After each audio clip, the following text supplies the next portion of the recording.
Mateus, capítulo 16, verso de número 24. Mateus, capítulo 16, a partir do verso de número 24, que diz assim: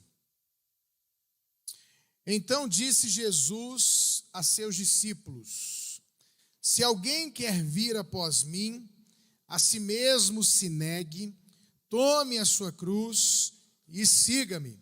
Porquanto quem quiser salvar a sua vida, vai perdê-la-á. E quem perder a vida por minha causa, vai achá-la-á. Pois que aproveitará o homem se ganhar o mundo inteiro e perder a sua alma? Ou que dará o homem em troca da sua alma? Porque o Filho do Homem há de vir na glória de seu Pai com os seus anjos, e então retribuirá a cada um conforme as suas obras. Eu quero falar hoje sobre o tema perder para ganhar. Gente, a humanidade, o ser humano, desde que o mundo é mundo, ele está em busca da felicidade. Todo mundo quer ser feliz. Pastor, eu só quero ser feliz. Eu já ouvi tanto isso, né? Tá passando problema no casamento, tá passando alguma situação na vida. Pastor, eu não quero muita coisa, eu só quero ser feliz. A gente faz de tudo para encontrar essa felicidade. Você tem aí pessoas que inventaram remédios para a felicidade. Então você tem comprimidos que prometem a felicidade. Eu não estou falando de droga, estou falando de remédio, né? Nós temos aí médicos que estudam e sabem do poder da dopamina, do poder do hormônio XYZ, que se você tomar 5-HTP, é uma fórmula, GABA, se você tiver isso e aquilo, você vai ter felicidade. E nada disso, apesar de tudo isso ser verdade, os hormônios e ajudar muito, garantiu de fato a felicidade. Saindo dessas drogas lícitas, a gente entra nas drogas ilícitas. E então a maconha, a cocaína, a merla, o crack e companhia prometem a felicidade. O álcool promete a felicidade. O sexo livre promete a felicidade.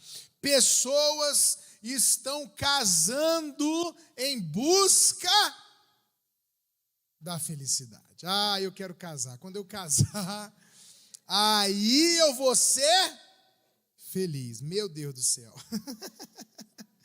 Né? Uma pessoa, não sabe de nada, inocente. Uma pessoa que já tem problemas, traumas, dificuldades.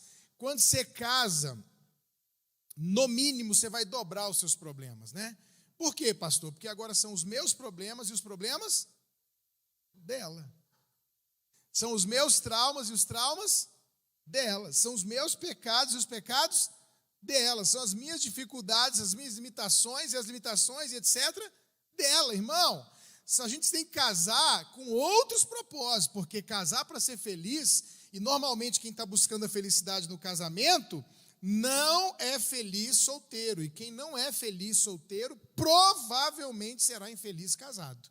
Se você não encontrou felicidade na solteirice, na solitude, você provavelmente não vai encontrar no casamento. Então é uma ilusão. As pessoas estão buscando felicidade no casamento, as pessoas estão buscando muito dinheiro na expectativa de que o dinheiro me fará feliz. O Criador deixou o segredo da felicidade para nós. Mas existe um infeliz, e esse infeliz é em toda a plenitude do seu significado. O ser é infeliz, porque ele é infeliz, é triste, e ele é aquele sujeito que a gente fala, isso é um infeliz, né? Então, um miserável, um sem vergonha. O infeliz do inimigo da felicidade, que é o diabo, tem enganado as pessoas, desviado a atenção de muitas pessoas, dando coisas para as pessoas que geram prazer momentâneo, mas não felicidade duradoura. E aí é que está o problema. As pessoas estão no estado de sofrimento, no estado de infelicidade, E existe sim a felicidade, mas é um caminho que não é fácil achar, e aí as pessoas procuram, e na verdade a proposta de Satanás para a felicidade, do inimigo, do infeliz inimigo da felicidade, é prazer, porque o prazer, ele traz um alívio para a infelicidade no momento do prazer. Enquanto a pessoa está tendo prazer, e isso aqui é inegável, tá, gente? Por favor. Ela está tendo prazer no sexo errado, porque o sexo certo existe e dá felicidade e prazer. Prazer no sexo errado, prazer no uso das drogas. Pastor, existe prazer em fumar maconha? Obviamente, senão ninguém fumava. Né? Existe prazer em cheirar cocaína? Obviamente. Existe prazer em ingerir bebida alcoólica? Obviamente. Existe prazer em tantas coisas que são mundanas, malignas e que causam mal à saúde, à alma e ao espírito? Sim. Esse prazer que é oferecido por Satanás, ele é momentâneo. E, na verdade, você tem um momento de prazer, mas logo após vem mais forte ainda a infelicidade. O nível de infelicidade, de descontentamento, de vazio, ainda dá uma aumentada a cada prazer. E eu volto para o prazer para tentar fugir um pouco da minha realidade de dor, e depois volto vazio e vira um ciclo vicioso, que é exatamente isso que o diabo quer, uma dependência do prazer. E aí, mas isso não é felicidade duradoura, isso é só prazer. Existe na felicidade prazer duradouro. Então, a gente tem que saber que a humanidade, o ser humano, dentro da igreja, fora da igreja, no mundo inteiro, em todas as culturas, em todas as épocas, nesse momento, estão buscando a tal da felicidade. E não tem problema nisso. Você quer felicidade de verdade? Então eu quero que você expresse. Quem quer felicidade de verdade, levanta a mão bem alta, assim, quase que tentando pegar a felicidade. Então, Jesus, ele é e ele tem a resposta, ok? Então, Jesus é a felicidade e ele tem a resposta da felicidade. Eu quero tentar mostrar isso para você agora de manhã. Então, vamos lá. Primeira coisa, para a gente ter felicidade, a gente tem que entender uma coisa. Nós temos que entender sobre fé. Interessante, irmãos. Se eu for hoje lá para a Suíça, para Genebra, a moeda lá se chama franco suíço. Se eu levar 10 mil reais no meu bolso e eu chegar numa loja na Suíça com 10 mil reais e eu quiser comprar alguma coisa de 10 francos suíços, que seria mais ou menos hoje 50 reais, é mais ou menos igual ao dólar, meu dinheiro lá não vale nada. Se eu não for na casa de câmbio e trocar o dinheiro, se eu chegar lá numa loja onde vende chocolate, se eu chegar numa padaria, se eu chegar num mercado e eu quiser comprar algo de 50 reais com 10 mil reais, eu não vou comprar. O meu dinheiro lá ele nem conhece, nem vale. Ele vai olhar e falar, não, esse dinheiro aqui não vale aqui. Não, esse dinheiro aqui, que dinheiro é esse? Ele não vai pensar assim, eu vou pegar esse dinheiro, vou lá na casa de câmbio, vou ganhar muito dinheiro, porque ele nem sabe que dinheiro é, nem quanto vale. A gente teria que fazer uma negociação. Olha, entra na internet aí, isso aqui é real, isso aqui vai valer 10 mil reais, vai valer tantos mil francos mais ou menos, né? Seria isso, acho 2 mil francos. Então, vai ser muito mais do que você está gastando, E mesmo assim, me fala se você fosse um vendedor aqui no Brasil, recebendo uma moeda que você não conhece, e a pessoa falando tudo isso, assim, ainda pensar, e se esse dinheiro for falso? Então, simplesmente o resumo é, os 10 mil reais não valem nada aonde? Lá na Suíça. Por quê? Porque a moeda lá é diferente. Então, deixa eu falar uma coisa para vocês, irmãos. A moeda de Jesus é diferente da moeda que nós aprendemos a usar aqui. A moeda de Jesus se chama fé. Não adianta você chegar lá com outra moeda. Não adianta você chegar lá com outro dinheiro. Não adianta você chegar lá com outras coisas. A moeda de Jesus é qual? Fé. A gente fala muito, explica muito sobre fé, mas eu quero resumir a fé da seguinte forma. Fé é confiar na palavra de Deus. Isso é fé. Então, resumindo tudo ele diz e eu faço. Se faço, creio. Se não faço, é porque não creio. É simples assim. Se Jesus me dá uma direção, por mais absurda que ela seja, ilógica, que vá contra o que eu penso, acho, creio, mas se ele me deu uma palavra e eu faço, significa que que eu tenho no meu coração? Fé nele, fé no que ele fala. Se eu não fizer o que ele falou, é porque eu não creio. Ao invés de crer no que ele está falando, eu estou crendo na minha estrutura de raciocínio lógica, eu estou crendo na minha educação, eu estou crendo na minha cultura, eu estou crendo em outra voz, que pode ser a voz da minha alma, a voz do diabo, a voz de uma pessoa. Então, a fé é simplesmente, se eu creio, eu obedeço. Se eu não creio, eu não obedeço. Se eu creio, eu vou lá e faço. Se eu não creio, eu não faço. É simples. Por exemplo, muito fácil aqui. Se você acredita em mim, mesmo de verdade, e eu chegar para você agora e falar assim, Alex, preciso de um favor seu, cara. O que foi, pastor? Faz um pix para mim aqui agora de R$10.000 para essa conta, e amanhã eu estou depositando para você. Se ele mandar o pix, é porque ele tem o que em mim? Se ele não mandar, é porque ele não tem dinheiro. Não, é porque ele não tem o que em mim? Confiança. Quem aqui vai fazer um pix de R$10.000 para alguém que você não conhece? Se eu chegar ali para o Macedo e falar, Macedo, entra num negócio comigo, cara, vai te dar 3% ao mês, é um negoção. Põe 100 mil aqui. Se o Macedo falar, pastor, o senhor está avalizando isso? Estou. E ele colocar, é porque ele tem o quê? Mas se ele não colocar,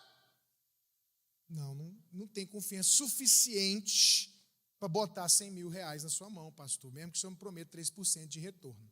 Você está entendendo? Então, se eu creio, eu faço. Se eu não creio, eu não faço.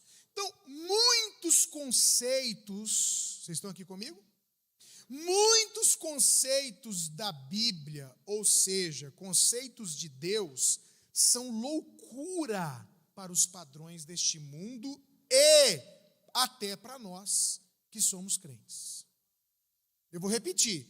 Muitos conceitos de Deus para este mundo, para a estrutura que o mundo vive e até para nós que vivemos aqui nesse mundo também, são loucura pela maneira que fomos criados e ensinados. E aí cabe a você tomar uma decisão e crer em você ou no que falaram ou no que Deus diz através da sua palavra. Então você tem que tomar uma decisão. Você ouviu, você aprendeu do seu pai, da sua mãe, que aprendeu do seu avô, da sua avó, que aprendeu do seu bisavô, da sua bisavó, que aprendeu na escola, que aprendeu na vizinhança, que aprendeu com a vida, e etc, etc, etc. Então, há uma cultura, há uma vivência, e há valores, e etc. Há vozes, a voz de Deus, a voz do diabo, a voz das pessoas, sua própria voz. Que voz você vai ouvir? Agora eu vou repetir. A voz de Deus para o mundo e até para nós, muitas vezes, é o quê?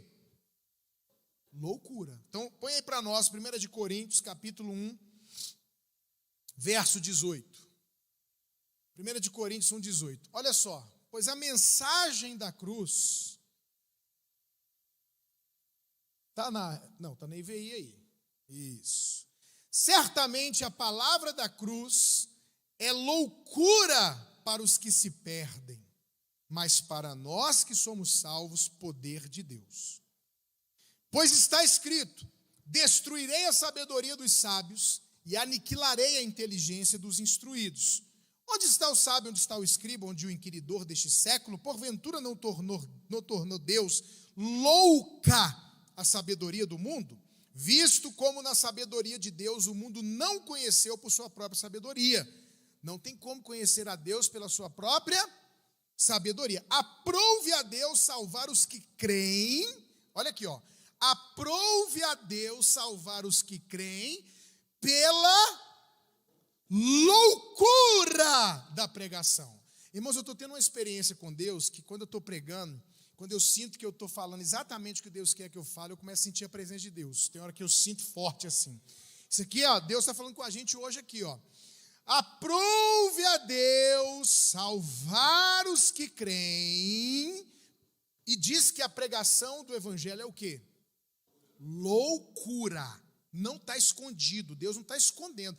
Aquilo que ele fala para nós é louco. E aí ele diz aqui, ó, porque tanto os judeus pedem sinais, porque os judeus queriam sinais espirituais, como os gregos buscam sabedoria, porque para os gregos o valor era cultura, sabedoria, oratória. Então os gregos buscam sabedoria, os judeus sinais, mas para os que foram chamados, tanto judeus como gregos, não importa o seu valor, pregamos a Cristo, poder de Deus e sabedoria de Deus, porque a loucura de Deus, está dizendo que o que Deus faz é o quê? Me ajuda, gente, é o quê?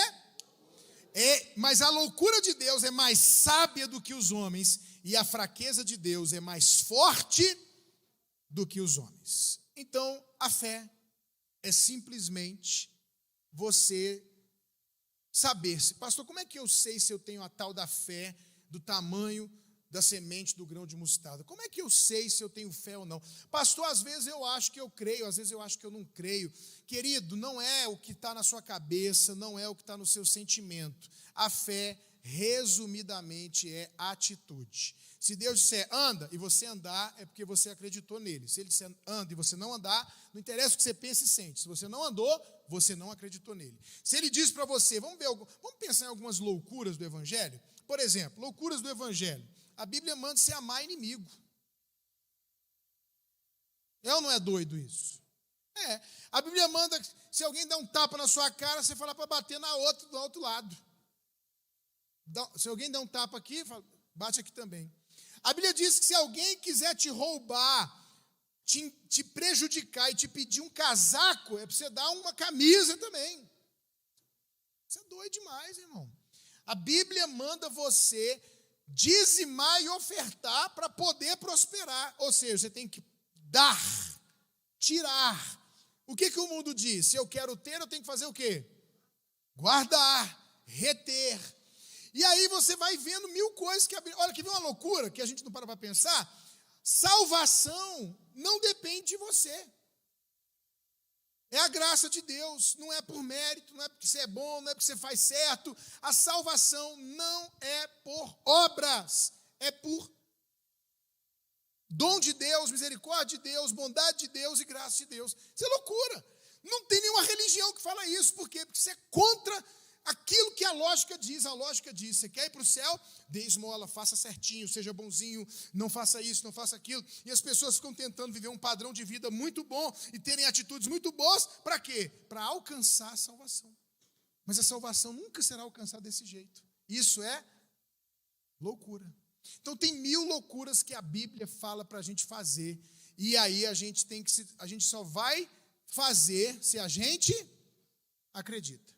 E aí, nós temos uma das grandes loucuras, que é o segundo e último ponto dessa mensagem, que é o quê? Quem acha, perde, e quem perde, ganha. Que loucura, né? Você achou, achei, então perdeu. E aí, perdeu? Perdi, então achou. Eu sou um ser humano completamente voltado para a lógica, razão, fatos, provas, praticidade. Não cabe na minha cabeça aqui, humanamente falando, não. Porque tem pessoas que até são voltadas para a criatividade, são voltadas para o humanismo. Eu não. Eu sou extremamente prático. Como é que é o nome daquele povo, Ju, que é utilitário? São dois tipos, você lembra? Tem dois tipos de pessoas que eles explicam, eu esqueci o nome, é utilitário e um outro lá. Que é o seguinte, se tiver um trem se tiver uma nação que alguém vai apertar uma bomba atômica e vai matar 10 milhões de pessoas. E você está dentro do bunker lá com o cara, e você tem uma arma na mão. E a pergunta é, você mataria uma pessoa para salvar 10 milhões ou você não mataria? Irmão, você sabe o que é zero dúvida? Zero dúvida. Está morto. Utilitarista.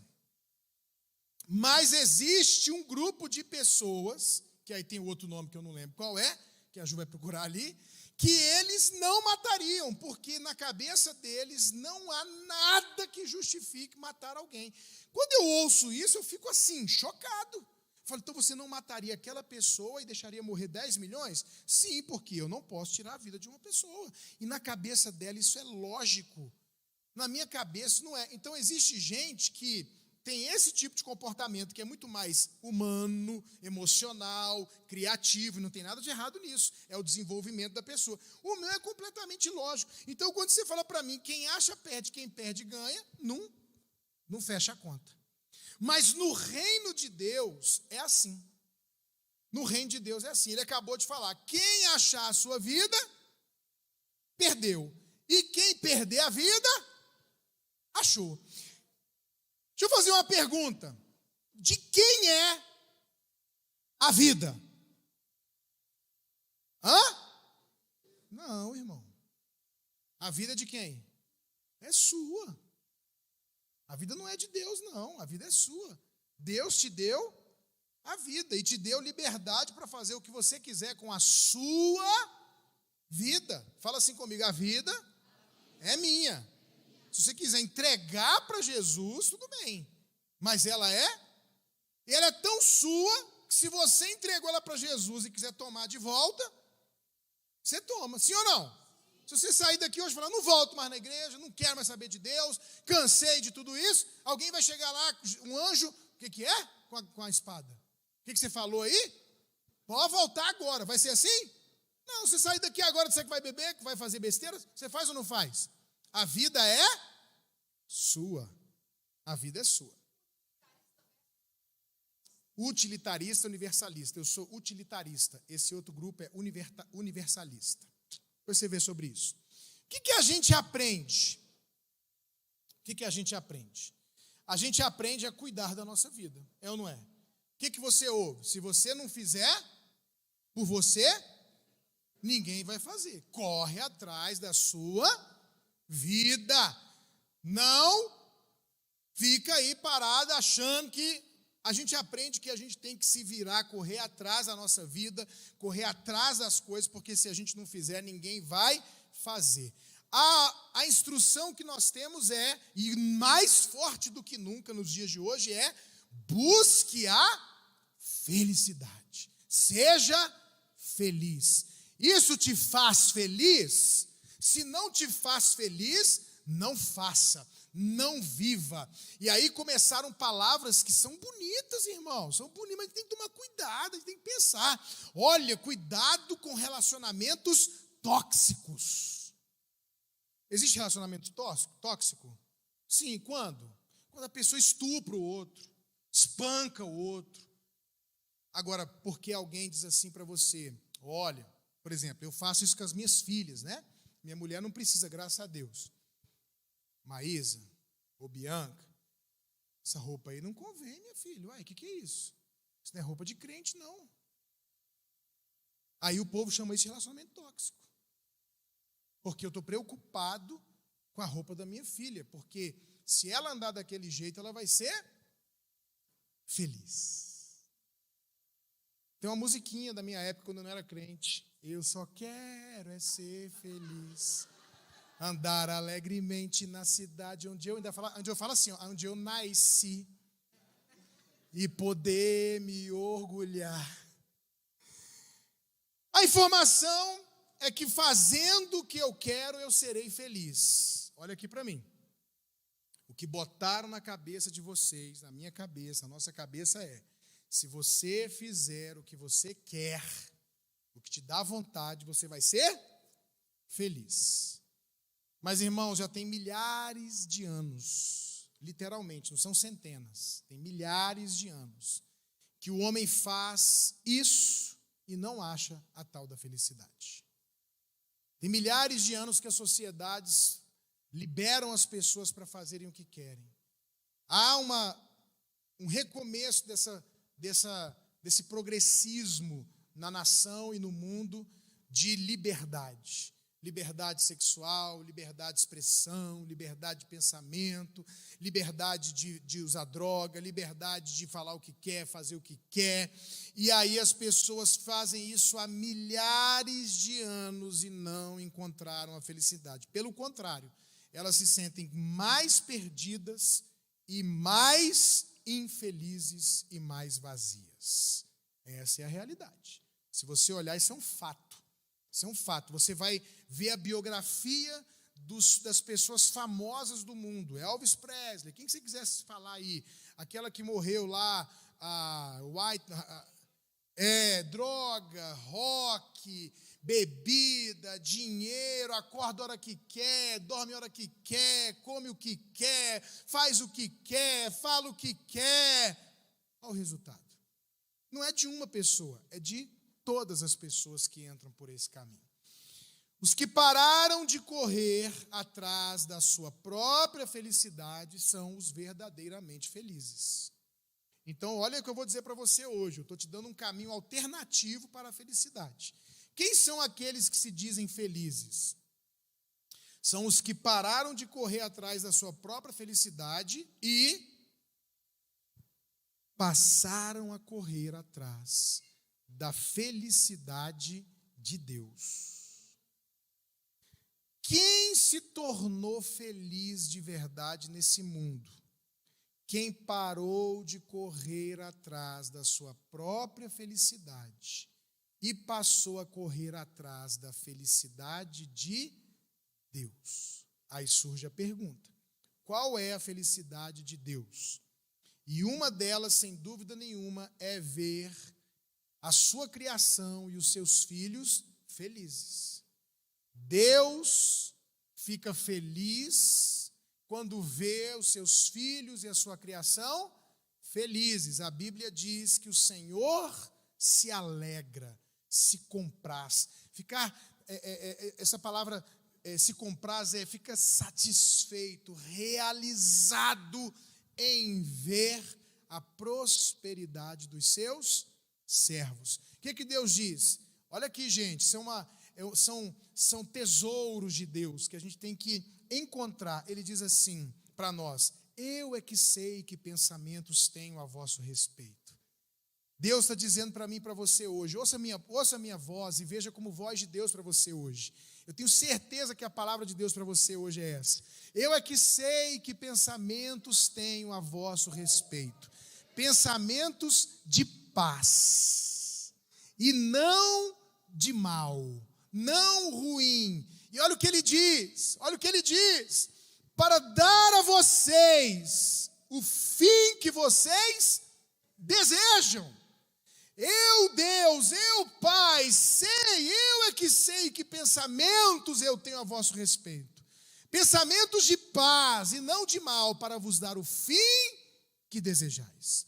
Então, queridos, a vontade de Deus é ver as pessoas que Ele criou, seus filhos amados, felizes. E Ele que ama ver eles e eu felizes, me faz feliz quando eu busco a felicidade dele, que é ver você feliz. Você entendeu um círculo diferente do círculo do prazer? O círculo daqui é assim, ó. Eu busco a felicidade de Deus, que é fazer a felicidade do Marco, que ele é filho de Deus. Então, eu procuro servi-lo, abençoá-lo, porque fazendo isso, eu estou buscando a felicidade de Deus. Quando Deus vê ele feliz e me vê querendo a felicidade dele, ele que me quer feliz, faz o que comigo? Me faz feliz. Então a minha felicidade jamais será encontrada quando eu a busco. Jamais. Tira da sua cabeça esse caminho repetido e infrutífero, não alcançado por ninguém. Tira de sua cabeça isso. Não busque a felicidade, a sua. Busque a felicidade de quem? De Deus. Porque se você fizer isso, Ele ama te ver feliz e Ele vai te fazer feliz. Então, quando eu acredito nisso, aí é que está, por isso que eu comecei falando sobre a fé. Quando eu acredito nisso, eu paro de viver para mim e eu começo a viver para quem? Para Ele. Que eu acreditei numa coisa que ninguém fala para mim e que é louca, é contra tudo que a gente pode imaginar e pensar de lógico. Quando eu paro de viver para mim e eu começo a viver para Ele, irmão, eu começo a desfrutar de felicidade. Quando eu busco não a minha vontade, mas a vontade dEle, e entendo de verdade por que então a Bíblia diz que a vontade dEle é boa, perfeita e agradável. Por que a vontade dEle é boa, perfeita e agradável? Porque quando eu busco a vontade dEle, na verdade eu estou buscando e encontrando o quê? Jesus e a verdadeira felicidade. Isso aqui é um caminho, se você entrar por ele, você vai descobrir. Então, quando eu descubro que a vontade dele é o melhor, é bom, perfeito e agradável, porque ele vai me fazer feliz, então isso me faz completo, realizado e feliz. E isso é muito louco. E eu quero que você memorize isso aqui, ó. Põe aí para nós, por gentileza. 1 de João, capítulo 2, verso 15.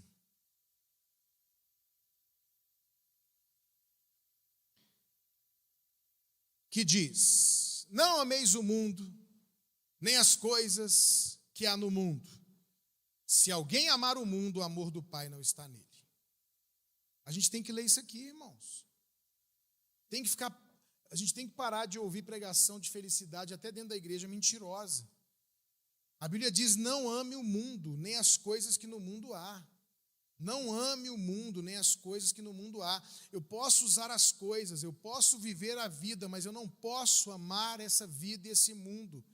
Tem pessoas, irmãos, que amam o mundo, que amam as coisas que tem no mundo, que nem querem ir para o céu, se você fizer uma avaliação sincera do seu interior. Não, pastor, Deus me livre, está bom demais aqui.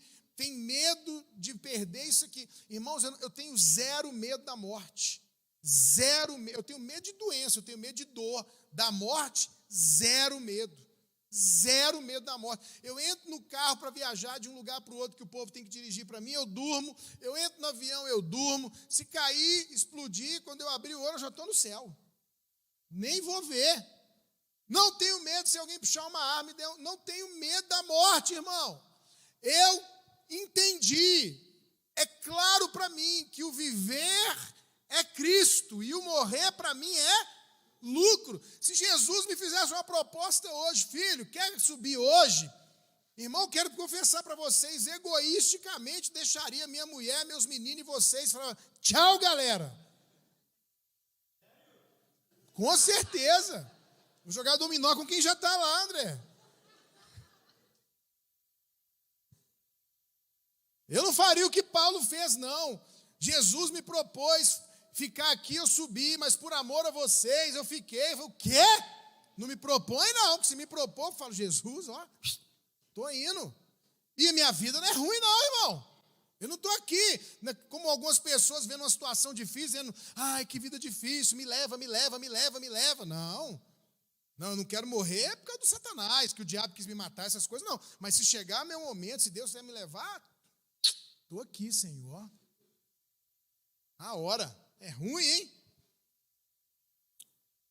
Não ameis o mundo, nem as coisas que no mundo há. Se alguém amar o mundo, o amor do Pai não está nele. Porque tudo que há no mundo, aí começa a falar o que acontece, que isso aqui é uma guerra que a gente tem que lutar todos os dias. Tem a concupiscência da carne, a concupiscência dos olhos e a soberba da vida. O que é isso? Os desejos da carne, os desejos dos olhos e o desejo de adquirir coisas, poder, fama e a soberba da vida. E ele diz: essas coisas não procedem do Pai, mas procedem do mundo. Ora, o mundo passa, a vida passa, bem como os seus desejos. Aquele, porém, que faz a vontade de Deus, permanece eternamente. Mais uma vez, perder para ganhar. Eu deixo de fazer a minha vontade para fazer a vontade de Deus. E quando eu escolho fazer a vontade de Deus, eu permaneço eternamente. Mas se eu realizar os desejos da minha carne, dos meus olhos, e for dominado pela soberba da vida, e amar o mundo e as coisas que no mundo há, a música, a bebida, a festa, o glamour, a Suíça, que irmão, a gente está aqui no Brasil, mas se você vê o mundo lá fora, é bom, viu? O povo lá come, bebe, carro, festa, comida, lugar. Se eu amar, eu vou ter prazer, desfrutar. Mas isso, diz a Bíblia, o quê? Passa. Isso passa. Não realiza, não traz felicidade, não satisfaz plenamente, permanentemente. Mas o que faz a vontade de Deus permanece eternamente. Sabe uma palavra que tem que ter na nossa cabeça como cristãos, irmãos, que amam Jesus, que querem ir para o céu e que querem encontrar a verdadeira felicidade? Anote, leia e estude. Você tem que botar na sua cabeça que um cristão tem que viver uma vida de abnegação. Abnegação. Pastor, o que é abnegação? É abrir mão. É abrir mão. É o segredo da felicidade verdadeira e da prosperidade. É abnegar o seu desejo. É abrir mão da sua vontade. Abnegação tem que existir. Essa cultura dos dias de hoje, de vir para Jesus e fazer dele um caixa eletrônico, de fazer da igreja um lugar de quero, quero, quero. Irmãos, as pessoas estão cometendo um erro grave. Põe para nós aí Mateus 6,19. Mateus capítulo 6, verso 19 em diante diz assim: não acumuleis para vós outros tesouros sobre a terra, onde a traça e a ferrugem corroem, e onde os ladrões escavam e roubam. Mas ajuntai para vós outros tesouros no céu, onde traça nem ferrugem corrói, onde ladrões não escavam nem roubam. Porque onde está o teu tesouro, aí também estará o teu coração. Onde estiver o que é valioso para você, ali estará o seu coração. Aí mais uma vez falou da concupiscência dos olhos. Vem aqui, são os olhos a lâmpada do corpo. Se os teus olhos forem bons, todo o teu corpo será luminoso. Se porém os teus olhos forem maus, todo o teu corpo estará em trevas. Portanto, caso a luz que em ti há sejam trevas, que grandes trevas serão. Ninguém pode servir, palavras do Senhor Jesus, a dois senhores, porque ou há de aborrecer-se de um e amar ao outro, ou se devotará a um e desprezará o outro. Não podeis servir a Deus e ao dinheiro, a Deus e às riquezas, a Deus e a mamon. Não estou falando de demônio, não, estou falando de dinheiro. Você não pode servir a Deus e as coisas que esse mundo dá, soberba dessa vida. Não tem como agradar a Deus ou devotar-se a Deus, servir a Deus, se o seu valor é o dinheiro, é o ficar rico, são as riquezas. Por isso vos digo, não andeis ansiosos pela vossa vida, quanto ao que haveis de comer ou beber, nem pelo vosso corpo, quanto ao que haveis de vestir. Não é a vida mais do que o alimento e o corpo mais do que as vestes? Observai as aves do céu, não semeiam, não colhem, nem ajuntam, contudo vosso Pai Celeste as sustenta. Porventura não valeis vós muito mais do que as aves? Qual de vós, por ansioso que esteja, pode acrescentar um côvado ao curso da sua vida?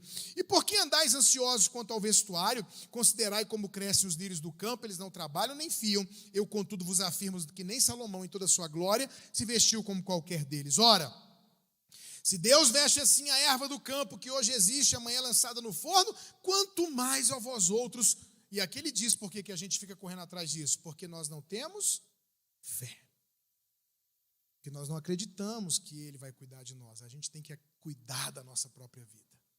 Correr atrás, senão ninguém faz. Mas ele está dizendo o contrário. Portanto, não vos inquieteis dizendo: que comeremos, que beberemos, ou com que nos vestiremos? porque os gentios, aqueles que não têm Deus, é que procuram essas coisas. Pois vosso Pai Celeste sabe que necessitais de todas elas. Buscai, pois, em primeiro lugar o seu reino e a sua justiça, e todas estas coisas vos serão acrescentadas. Fala assim comigo: tem o primeiro e depois o segundo. Qual é o primeiro? Qual é o primeiro? O reino de Deus.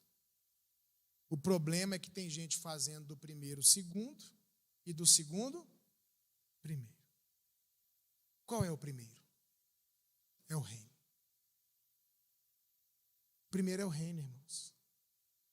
Enquanto você não buscar primeiro o reino, você não vai achar o que você está buscando.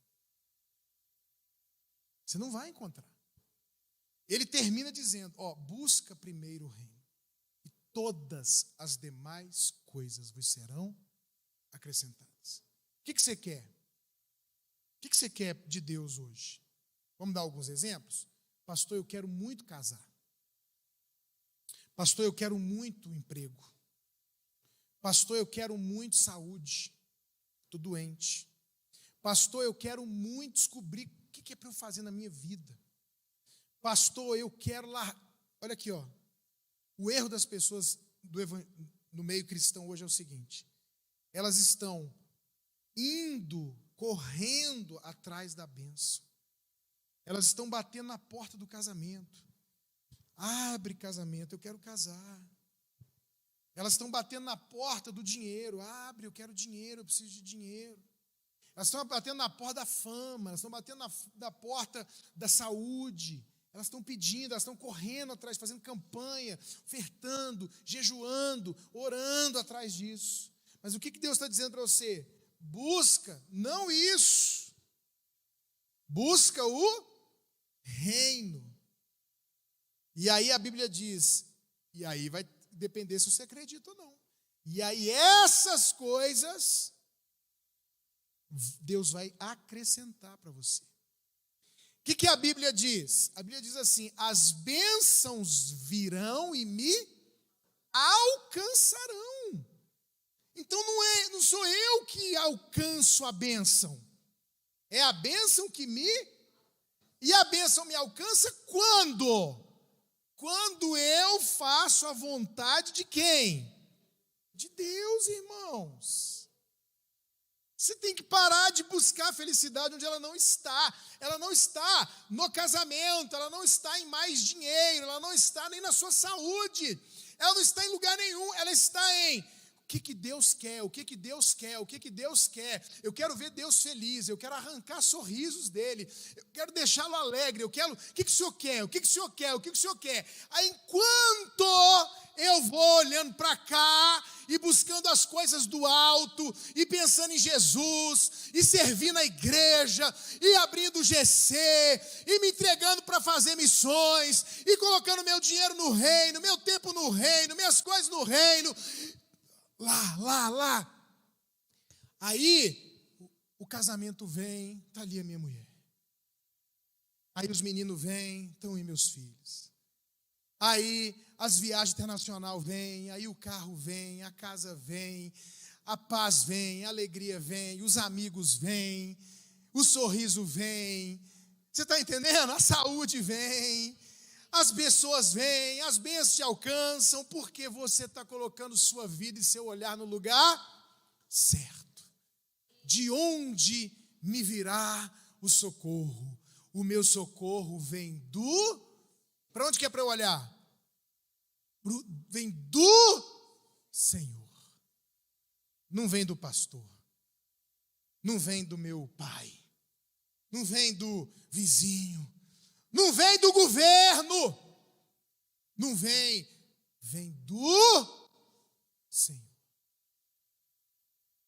E aí ele fala assim: quando você busca o reino de Deus, quando você busca as coisas de Deus, quando você quer a felicidade de Deus e não a sua, você faz uma coisa louca. Você para de fazer o que você quer com a sua vida, ela é sua. Mas você para de fazer o que você quer com a sua vida e faz o que Ele quer que você faça.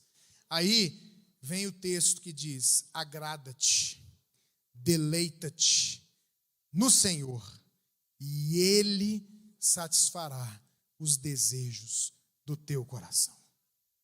E Ele te dará o fim que você deseja. Então a escolha da felicidade está nas suas mãos. Se você tiver fé para buscar não a sua, mas a felicidade dele. Eu me lembro eu já vi 2 vídeos, um era um macaco e o outro era um menino. Ele enfiou a mão num pote de vidro para pegar um chocolate. Vocês já sabem disso, né? Quando ele foi tirar o chocolate, o que acontece?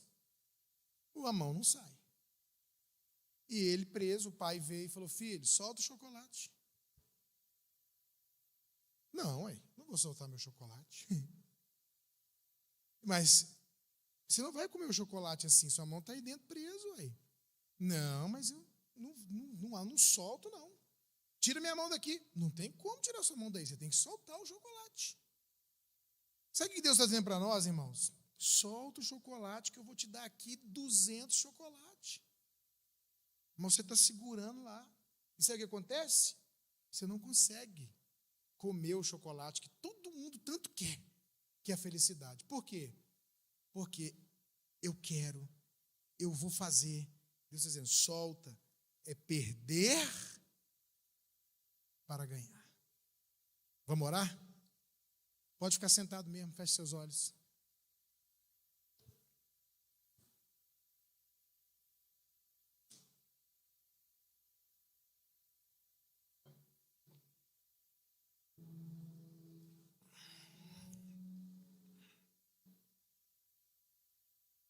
Feche seus olhos. Um dia você entregou a sua vida para Jesus para receber salvação. Nunca mais pare de entregar a sua vida para Jesus. Entregue todo dia. Só que a sua entrega agora não é mais para ser salvo. A sua entrega agora é para encontrar a verdadeira felicidade.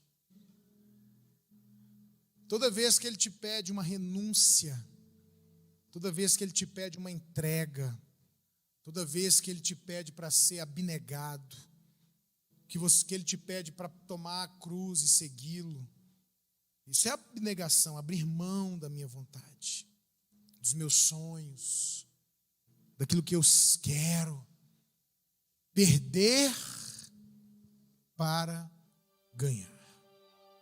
Perder para ganhar. Se você tem fé nisso, se você acredita na palavra de Jesus, fale para Ele hoje que você quer fazer a vontade dEle, não a sua. Se entregue mais uma vez. Se disponha para Ele, em nome de Jesus. O que Ele está te pedindo? Que você está com essa mão aí dentro desse vidro, segurando esse chocolate e não quer soltar de jeito nenhum. E Ele está dizendo: solta isso, que eu tenho coisas maiores e melhores para você. Mas você está buscando a sua vontade, não a vontade dEle. Fala com Deus agora. Fala com Deus.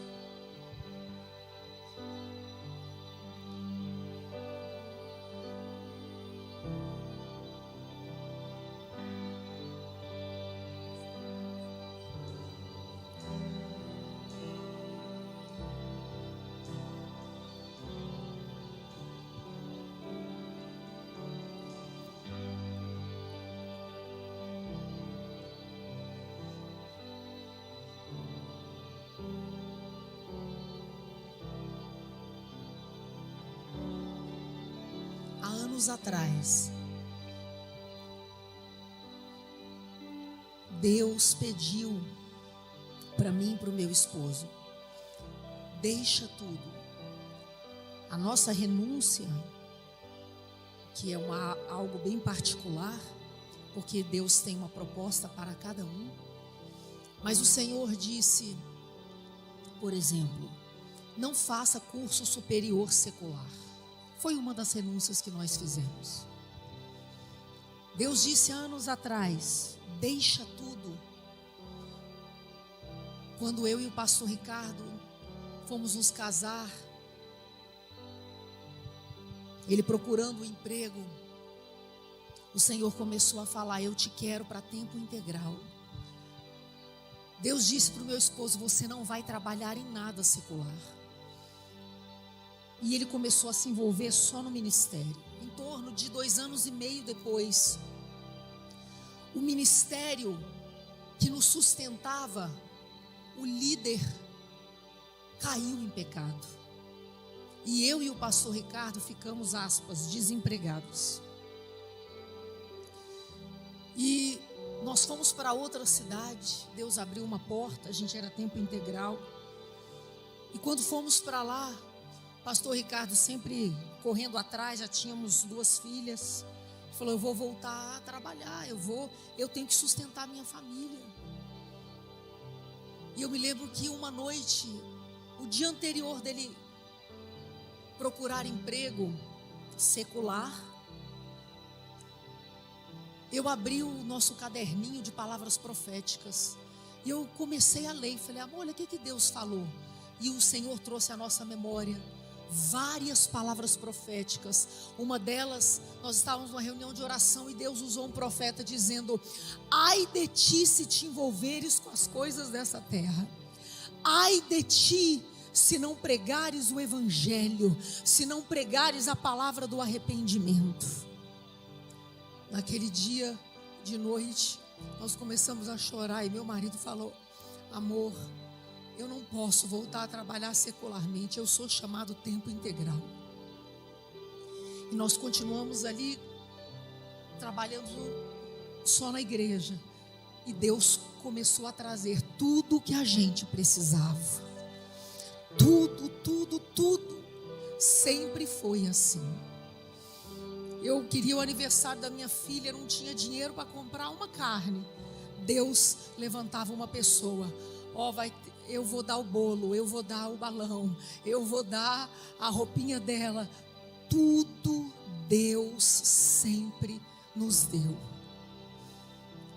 Sabe por quê?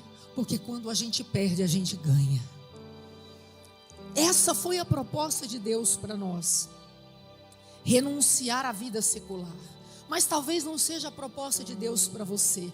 Talvez o que Deus está te pedindo hoje é: veja menos Instagram, ou não se envolva com essa amizade, ou não entre nesse relacionamento, ou ore mais, leia mais a palavra. Ou talvez Deus está te pedindo: se envolva num trabalho da igreja e dê o seu melhor. Deus está te pedindo algo, porque a vida cristã, ela é feita de renúncias, mas junto com a renúncia vem uma grande plenitude. Irmãos, vocês estão diante de um casal que vive uma vida entregue integralmente ao ministério.